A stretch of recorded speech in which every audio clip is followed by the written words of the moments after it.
hindi dapat tanggapin ang physical discipline. Dahil naniniwala kami na ang disiplina ay dapat natuturo at hindi dapat nasasaktan ng isang bata. May mga naniniwala na ang pananakit ay epektong paraan upang matuto ang bata at itama ang mali nito. Ngunit ang pananakit ay mali para sa pagdisiplina sila. Pagdisiplina sa kanila. Ayon sa World Health Organization, ang pisikal na pagpaparusa ay maaaring makaapekto sa pisikal at mental na kalusugan ng isang bata. Maaari siyang, imbis na makakaranas sila ng mga takot, stress at anxiety. At ang aming unang argumento naman ay ang physical discipline ay nakakasama sa emotional at mental well-being ng bata. Is abuse. Vaccination causes pain, yet they protect children. Dental procedure causes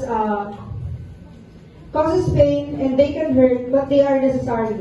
And likewise, a controlled and reasonable physical correction intended to teach children to do the right thing is fundamentally different from abuse.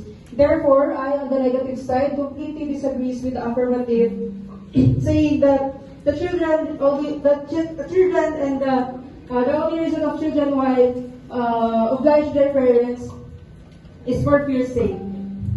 I, on the negative team again, completely disagree with the affirmative because abuse and physical discipline are not fundamentally or interchangeably the same. Physical discipline violates children's rights and dignity. We firmly believe that physical discipline is often justified as traditional or desired parenting is in fact a form of child abuse. Article 19 of the United Nations Convention on the Rights of the Child, UNCRC, explicitly protects children from all forms of physical and mental violence. In the Philippines, the Republic Act No. 7610, known as the Special Protection of the Children Against Abuse, Exploitation and Discrimination Act, defines child abuse to include physical maltreatment. Therefore, hitting, spanking, or physically disciplining a child is legally and morally recognized as abuse. Not Pamamalo. Ang physical discipline po, it's about physical force wherein you cause discomfort sa bata. That's why we stand na hindi po tama na i-label natin yung physical discipline as abuse because it differentiate in many ways po. And if we're blaming social media, it's like blaming roads for accidents. So it ignores the real cause, which is the human behavior. And if a person intends to harm, it will find different ways to do so, whether online or offline. Therefore, the responsibility must be placed on the abuser, not the platform itself. And if we continue to blame social media, we will fail to address the real problem, which is the people's action and the lack of proper guidance or knowledge. But rather somewhat close to the age of the children. Now you say na walang mga abuso kung walang magpapaabuso, pero bakit meron pa rin mga ganitong cases despite sa mga preventive measures na ginagawa ng government and ng mga cybercrime committee natin dito sa Pilipinas?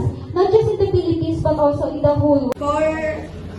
For N1 po, is there a difference between an abusive parents and a strict parents trying to discipline? Giving the floor to N1. An abusive parent and a strict parent is very, very different from each other. No? An abusive parent is yung nagpe-perform ng harm sa child. Again, ang harm is nagkakos ng injuries, burns, and bone fractures sa anak. And the strict parent naman is yung conservative or nag-look forward para sa anak niya. So they are